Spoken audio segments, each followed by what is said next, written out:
തീർച്ചയായിട്ടും നമുക്ക് ഒരു സംസ്ഥാനം എന്നുള്ള നിലയിൽ അർഹമായിട്ടുള്ള കാര്യങ്ങൾ ഇനിയും നമ്മൾ ചോദിക്കും. ഇപ്പോൾ നേരത്തെ ചോദിച്ച ചോദ്യം എയിംസ് ഇനി ചോദിക്കുമോ? തീർച്ചയായിട്ടും ചോദിക്കുമല്ലോ, തീർച്ചയായിട്ടും ചോദിക്കും. കാരണം ബഹുമാനപ്പെട്ട CM ഡൽഹിയിലേക്ക് എത്തുമ്പോൾ ബഹുമാനപ്പെട്ട പ്രധാനമന്ത്രിയെ കാണുമ്പോഴും ഉന്നയിക്കുന്ന ആവശ്യങ്ങളിൽ അജണ്ടയിൽ ഒന്ന് എയിംസ് തന്നെയാണ്. ഏറ്റവും അവസാനം പോയപ്പോഴും അങ്ങനെ തന്നെയായിരുന്നു.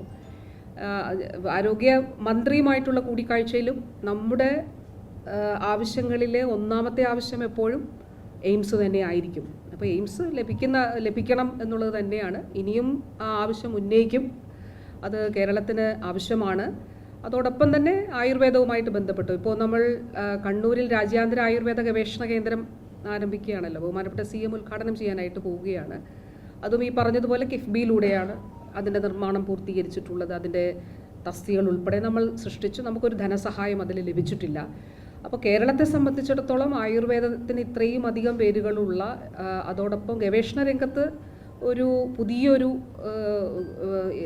ഒരു പുതിയ തലം സൃഷ്ടിക്കുന്നതിന് വേണ്ടി അതിന് പുതിയ ഇൻഫ്രാസ്ട്രക്ചർ ഫെസിലിറ്റീസ് ഒരുക്കുക എന്ന ലക്ഷ്യത്തോടെയാണ് രാജ്യാന്തര ആയുർവേദ ഗവേഷണ കേന്ദ്രം നമ്മൾ ആരംഭിക്കുന്നത്. തീർച്ചയായിട്ടും നമ്മളിത് ആവശ്യപ്പെടും.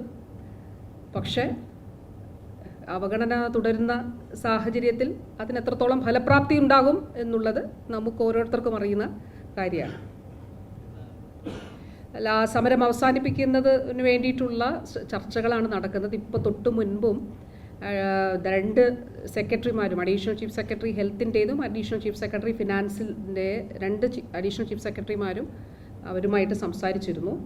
അപ്പോൾ അതിൻ്റെ അടിസ്ഥാനത്തിൽ അവർ ഉയർത്തുന്ന ഡിമാൻഡുകളിൽ ഒരെണ്ണം സുപ്രീം കോടതിയുടെ മുന്നിലുള്ള ഒരു കേസുമായിട്ട് ബന്ധപ്പെട്ടിട്ടുള്ളതാണ്. പക്ഷേ നമുക്ക് അതല്ലാതെ എൻട്രി കേറ്ററുമായിട്ട് ബന്ധപ്പെട്ടിട്ടുള്ളൊരു അനോമലിയുടെ വിഷയമുണ്ട്. അത് പരിഹരിക്കാൻ ആണോ എന്നുള്ളത് ഫിനാൻസ് കൂടി അത് പരിശോധിച്ചിട്ട് ഒരു പരിഹാരത്തിലേക്ക് അത് എത്തപ്പെടും എന്നാണ് പ്രതീക്ഷിക്കുന്നത്. അതിനു വേണ്ടിയിട്ട് ശ്രമം തുടരുന്നുണ്ട്. തീർച്ചയായിട്ടും ആ സമരം അങ്ങനെ നടക്കാനായിട്ട് ആളുകളെ ബാധിക്കുന്ന നിലയിൽ അത് നടക്കാൻ പാടില്ല എന്നുള്ളതുകൊണ്ട് അതിൽ ഗവൺമെൻറ് എന്നുള്ള നിലയിൽ, വകുപ്പെന്നുള്ള നിലയിൽ നമുക്ക് അതിൽ ഇടപെട്ടുകൊണ്ട് ഇരിക്കുന്നുണ്ട്. പരിഹരിക്കപ്പെടും ഉടനെ തന്നെ എന്ന് പ്രതീക്ഷിക്കുന്നു.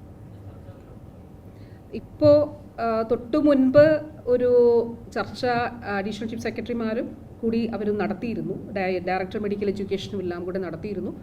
അതിൻ്റെ ആ ചർച്ചയിലുണ്ടായൊരു തീരുമാനത്തിൻ്റെ അടിസ്ഥാനത്തിൽ വൈകുന്നേരം ഒരിക്കൽ കൂടി ഒന്ന് ചർച്ച നടത്തുന്നതിന് ആലോചിച്ചിട്ടുണ്ട്. അപ്പോൾ അത് ഫയലൊന്ന് ആയാൽ നമുക്ക് നോക്കാം, പരിഹരിക്കാനാണ് ശ്രമിക്കുന്നത്.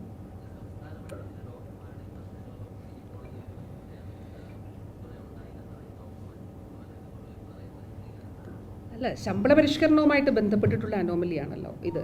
ഈ മെഡിക്കൽ കോളേജുകളുമായി ബന്ധപ്പെട്ട് എന്ന് പറയുമ്പോൾ ഇപ്പോൾ തിരുവനന്തപുരം മെഡിക്കൽ കോളേജിൽ റോബോട്ടിക് സർജറി ഉൾപ്പെടെ ഈ ബജറ്റിൽ വന്നിട്ടുണ്ടല്ലോ. അപ്പോൾ അടിസ്ഥാന സൗകര്യ വികസന മേഖലയിൽ ഏറ്റവും കൂടുതൽ ഇടപെടലുകൾ നടത്തുന്ന സർക്കാരാണ്. ഇനിയും അത് തന്നെ തുടരുക തന്നെ ചെയ്യും. അത് ഈ ബജറ്റിലും നമ്മളെ സംബന്ധിച്ചിടത്തോളം ഏറ്റവും നല്ലൊരു ബജറ്റാണ് ആരോഗ്യ മേഖലയെ സംബന്ധിച്ചിടത്തോളം. അപ്പോൾ ഇത് ശമ്പള പരിഷ്കരണവുമായിട്ട് ബന്ധപ്പെട്ടിട്ടുള്ള കാര്യങ്ങളാണ്. അത് അനോമലി അത് പരിഹരിക്കണം എന്നുള്ളതാണ് അവരുടെ സംഘടനകളുടെ ആവശ്യം. അത് പരിഹരിച്ച് ആ ആവശ്യങ്ങൾ ഉൾക്കൊണ്ട് തന്നെ പൂർണ്ണമായിട്ടും ഉൾക്കൊണ്ട് അത് പരിഹരിച്ച് പോകുന്നതിന് തന്നെയാണ് ശ്രമിക്കുന്നത്. അല്ല, ഇന്നാണല്ലോ ഇപ്പോൾ ഈ രീതിയിലുള്ളൊരു സമരം, OP ബഹിഷ്കരണം, മറ്റ് സമരം അവരുടെ ഇടയ്ക്ക് സൂചനാ സമരങ്ങൾ നടത്തുന്നുണ്ടായിരുന്നു. ചർച്ചകൾ പലതവണ നടത്തി. പറഞ്ഞതുപോലെ ആളുകളെ ബാധിക്കരുത് എന്നുള്ളത് തന്നെയാണ് സർക്കാരിൻ്റെ നിലപാട്. അപ്പോൾ പ്രത്യേകിച്ച് ഒരു അവശ്യ സർവീസ് എന്നുള്ള നിലയിൽ അത് ഒരു കാരണവശാലും ആളുകളെ ബാധിക്കാൻ പാടില്ല എന്നുള്ളതാണ്. അതോടൊപ്പം തന്നെ അവരുടെ ഭാഗത്തു നിന്നുകൂടി ചിന്തിച്ചുകൊണ്ട് ഇപ്പോൾ ഇതിൽ ഈ ഉന്നയിക്കപ്പെട്ട കാര്യങ്ങളിൽ ഒന്ന് കോടതിയിൽ നിലനിൽക്കുന്ന കേസുമായിട്ട് ബന്ധപ്പെട്ടിട്ടുള്ളൊരു വിഷയമാണ്. അപ്പോൾ അത് കഴിഞ്ഞ ചർച്ചകളിലും പറഞ്ഞത് അതിൽ ലീഗൽ ഒപ്പീനിയൻ്റെ കൂടി അടിസ്ഥാനത്തിൽ മാത്രമേ, കാരണം സുപ്രീം കോടതിയുടെ ഡിസിഷന് കാത്തിരിക്കുന്ന ഒരു കാര്യമാണ് ഒന്ന്. പക്ഷേ മറ്റൊരു കാര്യം ഈ എൻട്രി കേഡറുമായിട്ട് ബന്ധപ്പെട്ടിട്ടുണ്ടായിട്ടുള്ളൊരു അനോമലി ആണ്. അപ്പോൾ അത് നമുക്ക് പരിഹരിക്കാൻ കഴിയുന്നതാണോ എന്നുള്ളത്, കാരണം ചെയ്യാൻ കഴിയുന്ന കാര്യങ്ങൾ ചെയ്തു കൊടുത്തു പോകണം എന്നുള്ളതാണ്. അതിൽ ചർച്ചയുടെ അടിസ്ഥാനത്തിൽ തന്നെ ഫിനാൻസ് ഒരു ഉത്തരവ് പുറപ്പെടുവിച്ചിരുന്നു.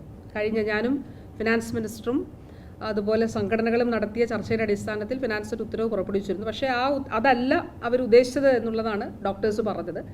അപ്പോൾ അതിൻ്റെ അടിസ്ഥാനത്തിൽ ആ ഉത്തരവ് പിൻവലിച്ചിട്ട് അവർ പറഞ്ഞ കാര്യങ്ങൾ അന്ന് ബഹുമാനപ്പെട്ട ഫിനാൻസ് മിനിസ്റ്റർ പറഞ്ഞിരുന്നു എന്താണ് യഥാർത്ഥത്തിൽ ഏത് തരത്തിലുള്ള റെക്ടിഫിക്കേഷനാണ് വേണ്ടത് എന്നുള്ളത് എഴുതി തരണം എന്ന് സംഘടനകളോട് തന്നെ പറഞ്ഞിരുന്നു. അപ്പോൾ അതനുസരിച്ചിട്ട് അവർ ആ റെക്ടിഫിക്കേഷൻ എങ്ങനെ വേണം എന്നുള്ളത് ഫിനാൻസിൽ അവർ നൽകിയിട്ടുണ്ട്. അപ്പോൾ അതിൻ്റെ കൂടി അടിസ്ഥാനത്തിലാണ് ഇപ്പോൾ അത് പരിഹരിക്കാനായിട്ട് ശ്രമിക്കുന്നത്. ജനങ്ങൾക്ക് അവരെ ബാധിക്കുന്ന നില ഉണ്ടാകരുത് എന്നുള്ളതാണ്. അപ്പോൾ അതിനു വേണ്ടിയിട്ടാണ് ഇത് പരിഹരിക്കുന്നതിന് വേണ്ടി സർക്കാർ ശ്രമിക്കുന്നത്. തീർച്ചയായിട്ടും ഡോക്ടേഴ്സിൻ്റെ അവരുടെ സേവനാവകാശങ്ങൾ സംരക്ഷിച്ചും ന്യായമായിട്ടുള്ള കാര്യങ്ങൾ അവർക്ക് ചെയ്തു കൊടുത്തും മുന്നോട്ട് പോകുന്നതിന് തന്നെയാണ് സർക്കാർ അതിലാണ് ശ്രമിക്കുന്നത്.